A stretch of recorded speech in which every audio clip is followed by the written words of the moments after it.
Good morning student. आज हम जो हमारा सब्जेक्ट है programming for problem solving BTech first year का, माई सेल्फ कमलेश दीक्षित। आज का जो हमारा टॉपिक है वो है डेटा, इन्फॉर्मेशन एंड नॉलेज। तो डेटा क्या होती है आज हम जानेंगे कि डेटा क्या होता है, इन्फॉर्मेशन क्या होता है और नॉलेज क्या होती है। तो डेटा क्या होता है? डेटा होता है facts and figures which really something specific. Facts and figure which relay something specific, किसी स्पेसिफिक चीज़ को फैक्ट्स एंड फिगर, जो जैसे कि अगर मैं एक स्टूडेंट के तौर पे अगर हम बात करूँ, तुम्हारी बात करूँ तो आप लोगों की बात करें तो क्या होता है कि आपका नाम है, आपका जो एड्रेस है, आपका जो सरनेम है, आपके जो फादर्स नेम है, आपका जो मदर्स नेम है, ये सब डेटा है। ठीक है, ये सब आपका डेटा है जो रॉ मटेरियल है और जिनसे मिलके एक इन्फॉर्मेशन बनती है। और क्या होता है डेटा? जो ऑर्गेनाइज नहीं होता है कि जिसके द्वारा कोई फर्दर इन्फॉर्मेशन प्रोवाइड की जा सके, यानी कि एक ऑर्गेनाइज मैनेजमेंट नहीं होता, सिक्वेंशियल नहीं होता। मतलब फादर का नाम पहले आ रहा है या आपका सरनेम पहले आ रहा है या आपका जो नेम है वो पीछे आ रहा है, इस तरीके की चीज़ें हैं वो होता है। यानी कि अगर हम एक लाइन में हम बात करें तो अनस्ट्रक्चर्ड फैक्ट्स एंड फिगर को हम क्या कहते हैं? डेटा कहते हैं। अब हम बात करते हैं इन्फॉर्मेशन की कि इन्फॉर्मेशन क्या होती है।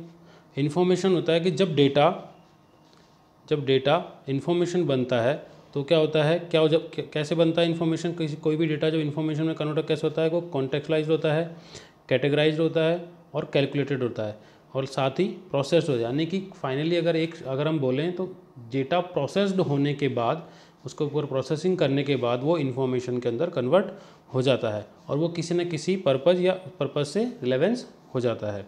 तो क्या होती है इन्फॉर्मेशन? इन्फॉर्मेशन एक प्रोसेस्ड डेटा होता है जिसके थ्रू हम किसी भी चीज़ को जान सकते हैं। अगर मैं वही फिर से हमारा एग्जांपल लूँ स्टूडेंट वाला, तो अगर इन सबको एक सीक्वेंस में रखे जाएं, स्टूडेंट का name, father name, address, mobile number, इस तरीके की चीज़ें अगर एक सीक्वेंस में रखी जाए तो क्या कहलाती है? स्टूडेंट की इन्फॉर्मेशन कहलाती है, यानी कि स्टूडेंट का डेटा कहलाता है ये, है ना। किसी के नाम से हम नहीं पहचान सकते कि ये क्या है, उसको पूरा जो एड्रेस वगैरह होता है उससे उसको पूरा पहचान सकते हैं कि ये कौन है। तो ये पूरा एक इन्फॉर्मेशन का सेट हो जाता है जब पूरी सारी चीज़ें एक साथ मिल जाती हैं, यानी कि प्रोसेस डेटा क्या कहलाता है? इन्फॉर्मेशन कहलाता है। अब बात करते हैं नॉलेज कि नॉलेज क्या होता है। Knowledge is closely link to doing implies how to understanding, यानी कि कोई भी चीज़ जो है जिसको हम कैसे, यानी कि इन्फॉर्मेशन के थ्रू बनता है कि नॉलेज हमारे जो हमको रिक्वायर करता है, जो हमको देता है, इन्फॉर्मेशन देता है, वो होता है कि हाउ कोई भी चीज़ कैसे होगी, कंप्लीट कैसे होगी, वो कहलाते हैं। यानी कि इन्फॉर्मेशन को प्रोसेस करने के बाद जो चीज़ आती है वो नॉलेज कहलाती है हमारी। कुल मिला के अगर हम एक शब्द में बात करें तो नॉलेज हमें आंसर देती है किस चीज़ का, कि हाउ, किस तरीके से वो चीज़ कंप्लीट होगी या किस तरीके से उस पर प्रोसेस की जाएगी, ये नॉलेज देता है हमें। आगे हम बात करते हैं, अगर हम वर्ड्स के अंदर बात करें तो डेटा क्या होते हैं? सिंबल्स होते हैं। जो डेटा होता है हमारे वो क्या होता है? सिंबल्स होते हैं। और इन्फॉर्मेशन क्या होती है? हमारे कुछ चीज़ों का हमें आंसर जो प्रोवाइड कर दे वो चीज़ इन्फॉर्मेशन कहलाती है। कौन कौन सी चीज़ों का? हु, जैसे मैं अभी बोलूँ कि तुम्हारा नाम क्या है, तुम कौन हो, तो तुम अपना नाम बताओगे, ठीक है, पापा का नाम बताओगे। इस तरीके से जो हु अगर जवाब दे दे तो वो भी इन्फॉर्मेशन होती है। वाट का जवाब दे दे कि क्या है किसी चीज़ का, जैसे कोई चीज़ रखी है, मैं पूछूँ कि कंप्यूटर रखा है आपके सामने, आपसे मैं पूछूँ क्या है? कंप्यूटर है, तो आप उसका जवाब दे सके तो वो एक इन्फॉर्मेशन है। वेयर कि कहाँ, किसी चीज़ के कहाँ का अगर आंसर दे दे कोई तो इसका, और वहन का आंसर दे, तो इस तरीके की जो क्वेश्चंस का अगर आंसर हमें प्रोवाइड करा सके वो चीज़ इन्फॉर्मेशन कहलाती है। और नॉलेज जो हमें प्रोवाइड कराते हैं, जैसे कि मैंने पिछली लाइन में भी बोला था, पिछली स्लाइड में, कि ये हमें हाउ का आंसर प्रोवाइड कराती है। तो ये कि कैसे होगा, तो ये चीज़ नॉलेज कहलाती है कि कोई भी चीज़ कैसे होगी। अगर अब इसको हम एक चार्ट के थ्रू समझते हैं कि डेटा क्या क्या हो सकते हैं। वर्ड्स हो सकते हैं, इमेजेस हो सकती है, नंबर्स हो सकते हैं। तो ये सब तो क्या हो सकते हैं? डेटा हो सकती है। और जब ये सारे ग्रुप में बन जाते हैं, यानी कि व्हेन ग्रुप्ड बिकम्स, जब ये ग्रुप में हो जाते हैं तो क्या कहलाते हैं? ये इन्फॉर्मेशन बन जाती है। और इन्फॉर्मेशन का क्या क्या होता है? पर्पज़ होता है, एक मीनिंग होता है, वो प्रोसेस भी उसके ऊपर की जा सकती है। जब इसको कंक्लाइज यानी कि प्रोसेस कर दिया जाता है इन्फॉर्मेशन को, तो वो क्या बन जाती है? नॉलेज बन जाती है। और नॉलेज क्या क्या हो सकती है? स्ट्रक्चर होती है, ग्रोथ होती है, और सिस्टम, एक सिस्टम के बारे में हमें इन्फॉर्मेशन दे सकती है। तो ये चीज़ें होती है कि सबसे पहले क्या होता है? डेटा होता है, डेटा को प्रोसेस करने के बाद इन्फॉर्मेशन बनती है, इन्फॉर्मेशन को प्रोसेस करने के बाद नॉलेज हमारी बनती है।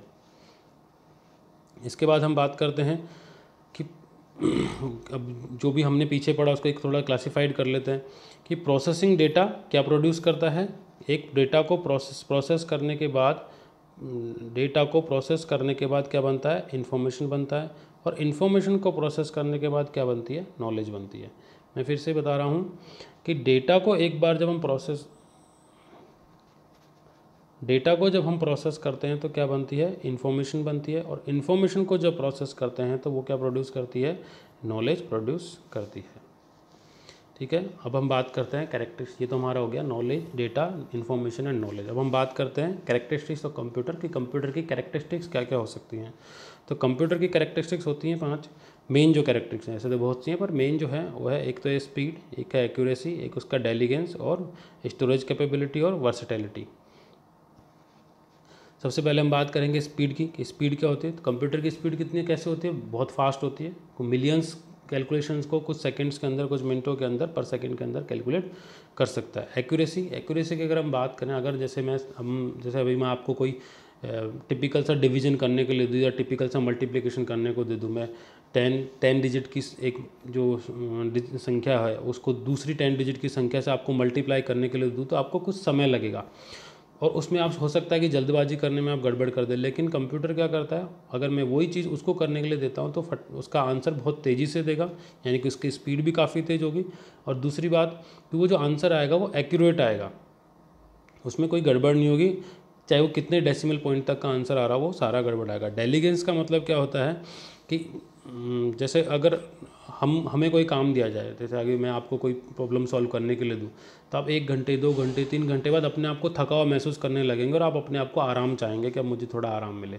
लेकिन कंप्यूटर क्या होता है, कंप्यूटर को आराम ही नहीं चाहिए होता है, वो कंटिन्यू काम कर सकता है, कितनी भी देर तक उसको कंटिन्यू काम कर सकते हैं, और उसी एफिशिएंसी के साथ। हमारी एफिशिएंसी समय के साथ डाउन हो सकती है, लेकिन ये कंप्यूटर की एफिशिएंसी टाइम के साथ डाउन नहीं होगी। तो ये डेलीगेंसी होती है उसके अंदर।